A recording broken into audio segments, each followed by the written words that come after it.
Right, we're with Welling Town Chairman Kevin Oakes with the monthly roundup of all things Welling Town for March.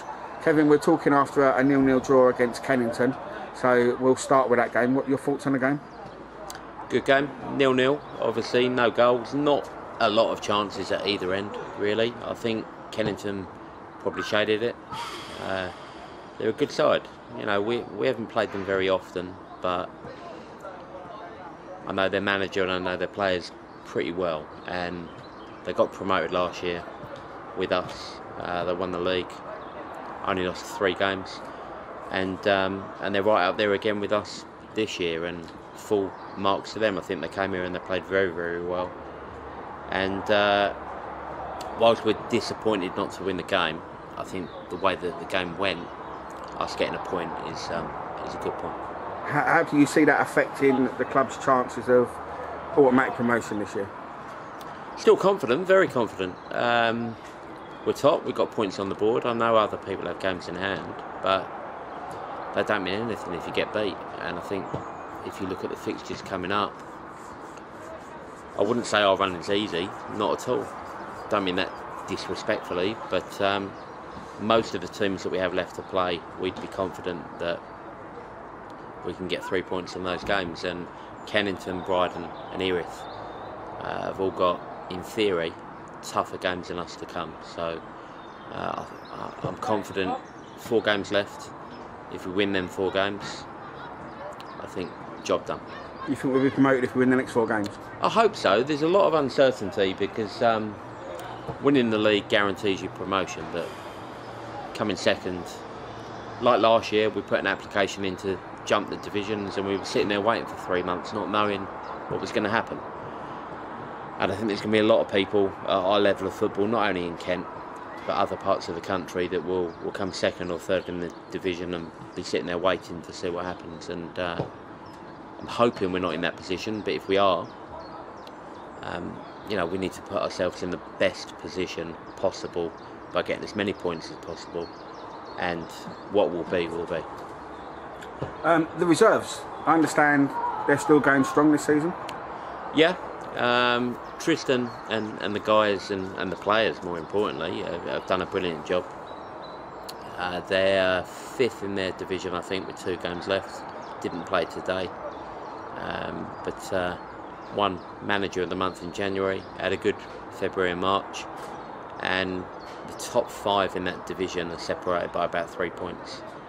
So, you know, it is going to make or break. You know, win a game, you might go up; lose a game, season over. But confident. If they 2 games left, I think if they win both of them, I'd be quietly confident they'll get promoted. Talking to Tristan, because obviously Tristan's taking more of a role with the club. How does he see it? Does he see it the same way, that win both games and get promoted? Yeah, I mean, naturally, he wants to get promoted. He knows the bigger picture is not all about results, and if you're a reserve team manager, you lose players to the first team. We've had 2 people on the bench today for the first team that are reserve team players, very good reserve team players, and obviously today hasn't mattered because the reserve team didn't have a fixture, but any other weekend it would have had a negative impact on what he's trying to do. But 2 games left, and we as a club will make sure that we can give him the best available squad to make sure he wins them 2 games. Right, does that mean if things change at first team level that he may get a stronger than usual squad? Is that what you're trying to say? No, I don't think so. I think the boys that he's got within his group are more than good enough to do the job on their own.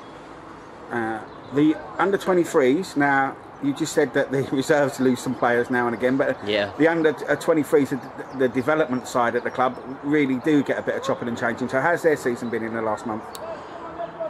Good. They've done very well. They're into a cup semi-final. Full credit to them for that.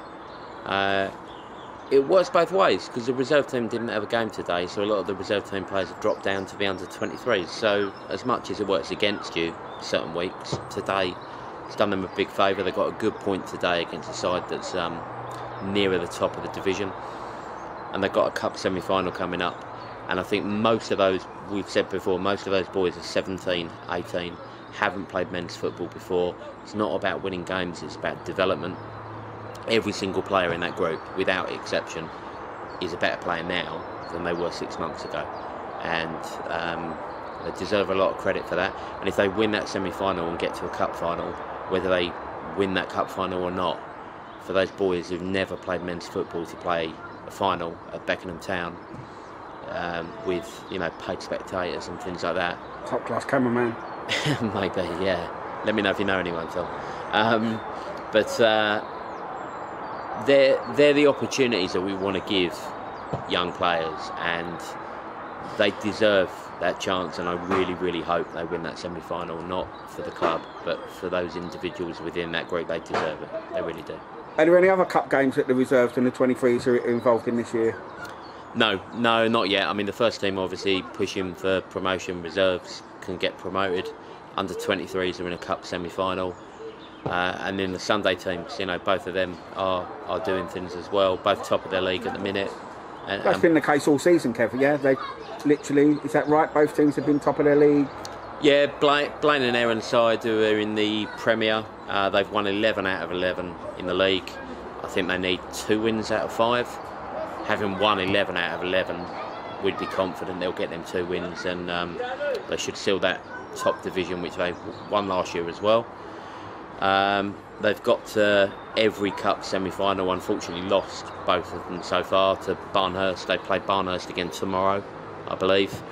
They've had them 3 times in 5 weeks, and there's a lot of boys in that Barnhurst side, good players, a little bit older, maybe a little bit cuter, but a good side. But they've had a really good season, and then my side on a Sunday should come second, I think, unless we collapse. Should come second, and we've got through to the Fair Play final, which is next weekend. So I'm very pleased with that. How did that happen? Well, a lot of people probably won't take it seriously, but we've had 2 yellow cards in 21, 22 games. So as well as playing good football, as well as winning games, we've played it in the right way. Yeah, I think that's important. We try and play football, not hoof it. And Sunday league, you know, the referee's a little bit more lenient with cards, but to only get 2 yellow cards all season, I think I'd be staggered if anyone else can even get close to that. So yeah, pleased with that. And if you get to a cup final, never a bad thing.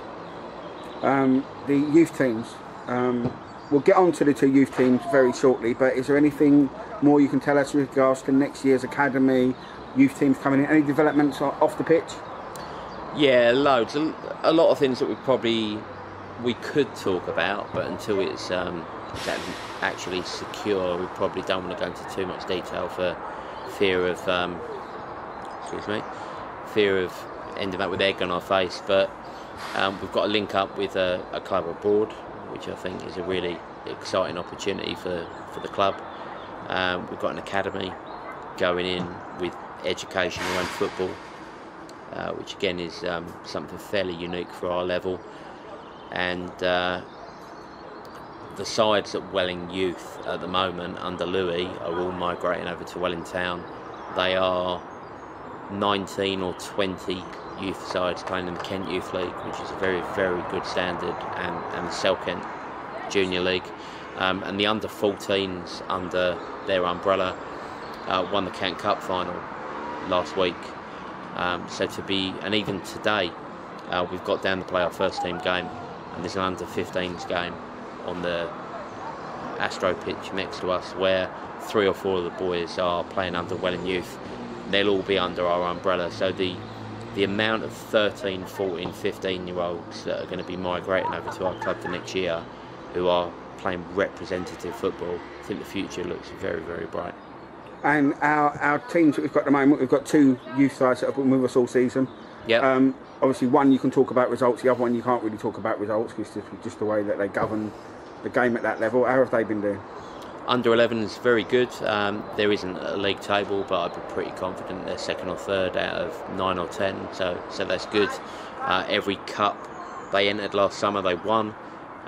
So I haven't, unfortunately, had the opportunity to get down and watch them this season. I'm hoping that will change before the end of the season. But yeah, they're looking very, very good. They're playing the top division.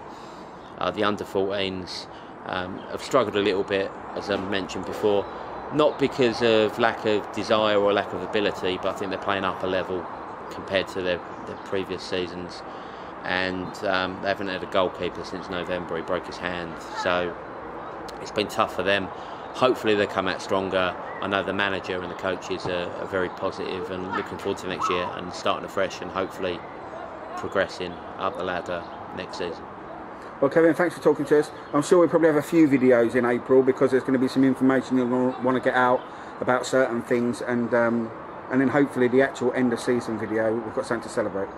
Yeah, I hope so. We're getting to that point of the season now where there's a lot to play for, and one win or one defeat can, really change things. But there's a lot going on, and look forward to spreading the word. I'm sure you want to say Happy Mother's Day to all the mothers of the players and fans and Lou and stuff like that.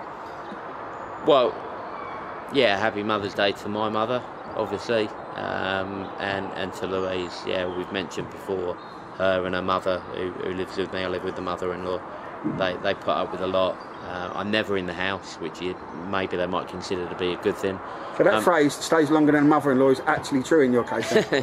Yeah, but more importantly, thank you to all the mums and girlfriends and everything that put up with all the shit that the players probably throw at them. So yeah, if they have to go through what I go through, yeah, they all deserve a pat on the back. Happy Mother's Day. Kevin, thanks for that. We'll see you next month. Cheers, Tom.